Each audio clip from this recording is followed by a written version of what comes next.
to the Costube Symposium. This is my contribution, a video about including kids in the making of their own costumes. I hope you really enjoy it. I hope you check out my live from the Pocket Along from Thursday, which should be in my list of videos on my channel.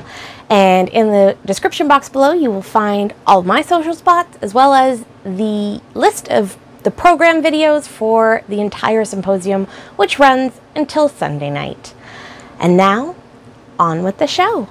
So, you have a kid, or two, or three, and not only do you want to dress them up, and hopefully they want to be dressed up too, they, and hopefully you, want to help make the costumes.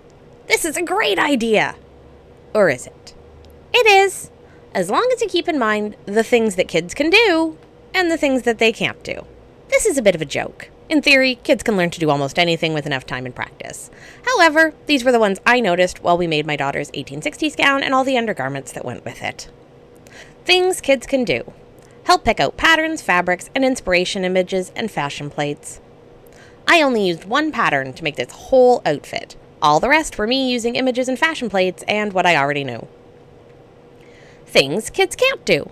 Finicky pattern creation from scratch. It took me several different tries to get the patterns I made from the images we found. I found it very frustrating. My daughter would have found it agonizing. She was already frustrated that this process took so much time. Things kids can do. Cutting pre-marked fabric. With the pattern pieces marked out, Alice is able to use my shears to follow the lines. She loved the feeling of using sharp blades. Things kids can't do. Mock-up after mock-up. As I said, Alice found the timeline frustrating because she would like things to be faster, preferably instant. Because I was working from ideas and pictures versus a pattern, and the pattern I did use was for a 6 to 8-year-old and Alice wears a size 12, it took quite a few tries to get things right. This was a grown-up job, because I like to set people up for success when they're trying something new. Things kids can do. Sewing straight lines. Whether it's by hand or by machine, sewing a straight line is a great first step for a kid, or an adult who is new to sewing.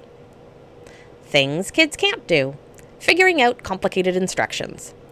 The pattern I did choose was from Repeated Originals on Etsy. It's taken directly from a women's magazine in 1866, and it was originally written in French, which I do speak. Either way, it took some thinking to figure it out, and a certain amount of ignoring it and just going on ahead. Things kids can do. Gathering stitches. Gathering stitches, like straight stitches, are an easy place for kids to start. Adults too. Things kids can't do. Cording.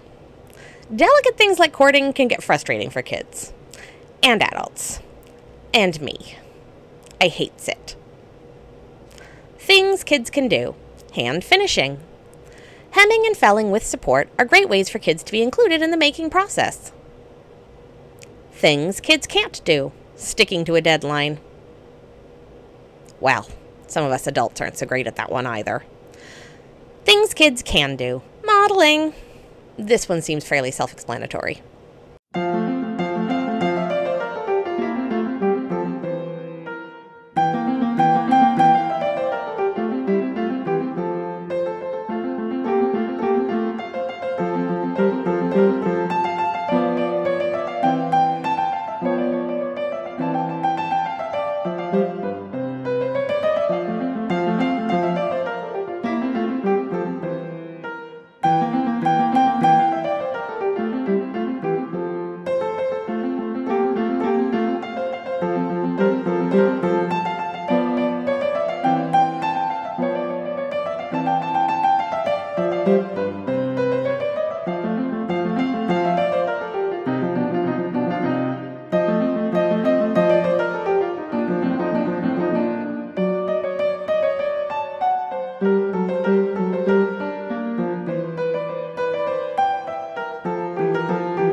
but in the end, we did it together.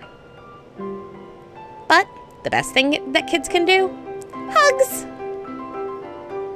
Thanks for watching. Check the link below for some other cozy videos. Bye-bye!